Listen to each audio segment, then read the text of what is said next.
Cooper Flagg has become one of the most confusing future number one picks in NBA history because his ceiling is seemingly unknown. Some say he is a future superstar, while others are not willing to come close to giving him that title. For the Duke Blue Devils this season, Cooper is the betting favorite to win National Player of the Year as a freshman, something that has only been done 3 times before by Kevin Durant in 2007, Anthony Davis in 2012, and Zion Williamson in 2019, which should be impressive, right? Only many think Cooper's stats are not at a superstar level. He's averaged 18.7 points, 7.5 rebounds, 4.2 assists, 1.4 steals, and 1.3 blocks a game this year. Numbers that skeptics say are good all around the board, but not elite in one particular aspect. But are his doubters wrong? Because we've heard that Cooper is a winning basketball player, but what exactly does that mean? Duke is 33-3 and has a real chance to win the national championship, but more importantly for Cooper's future as a prospect, it is his advanced numbers that do show us his potential as a star. For the 2025 season, Cooper is 6th in the entire NCAA in PER. He is 2nd in defensive rating and 1st in the nation in both win shares per 40 minutes and box score plus minus. In fact, since these stats have been tracked, Cooper has the 17th best win shares per 40 minutes ever and the 5th best box score plus minus, which means he has been historically elite, and this demands the question: is he a future all-star like some say, or is he on his way to legitimate NBA stardom? What's up, Mike here, and let's start with a big question. How do we identify a future superstar compared to a future all-star? Well, let's be clear.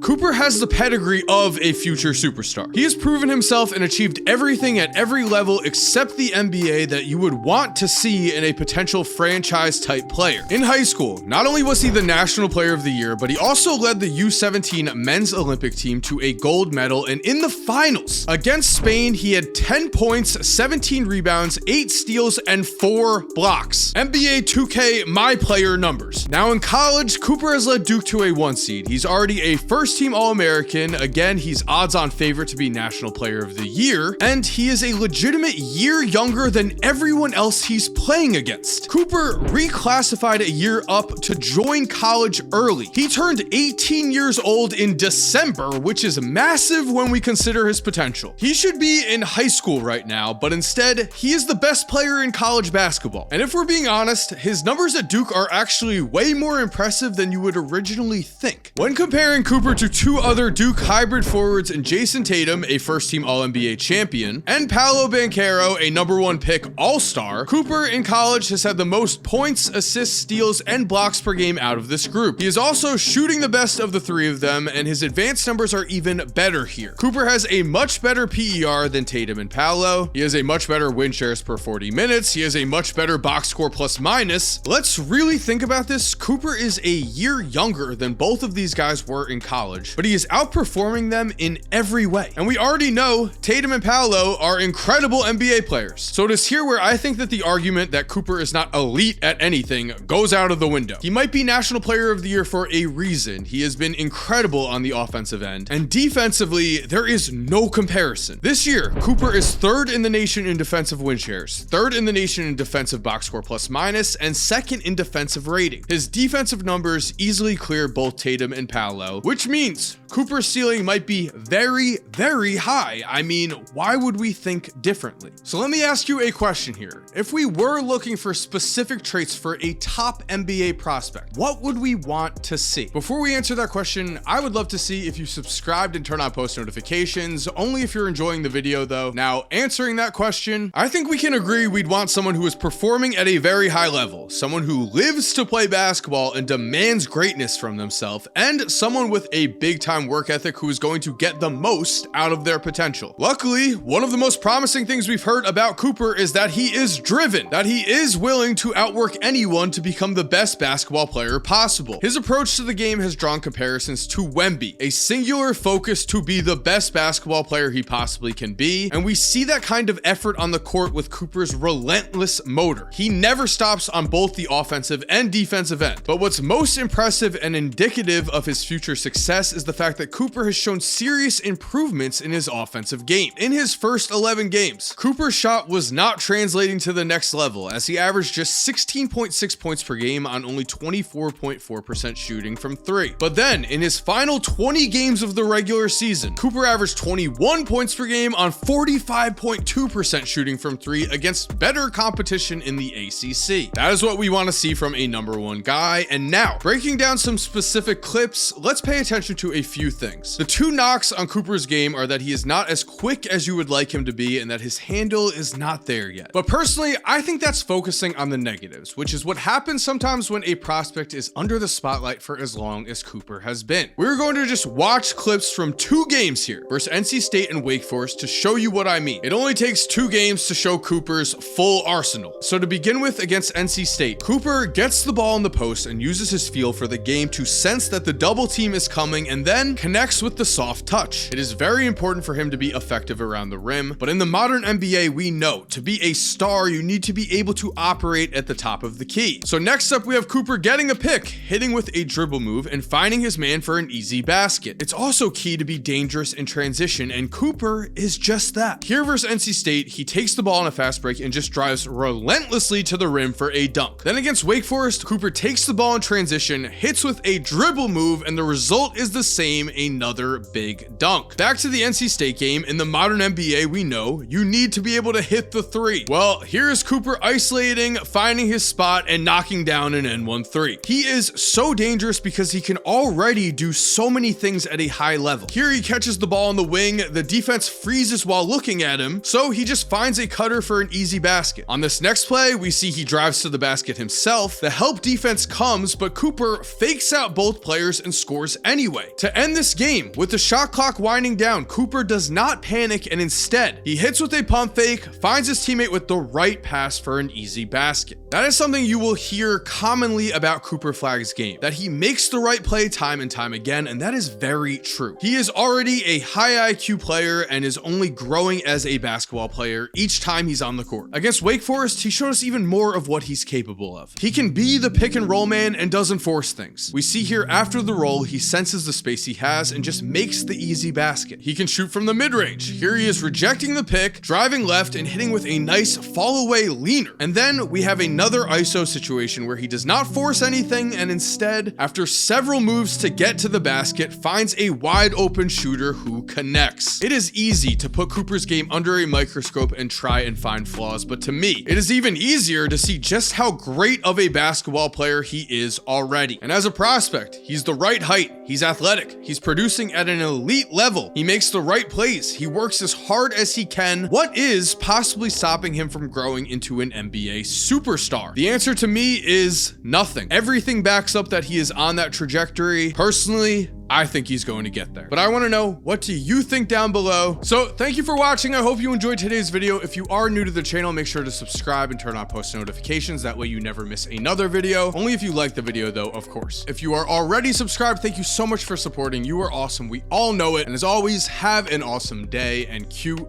that music.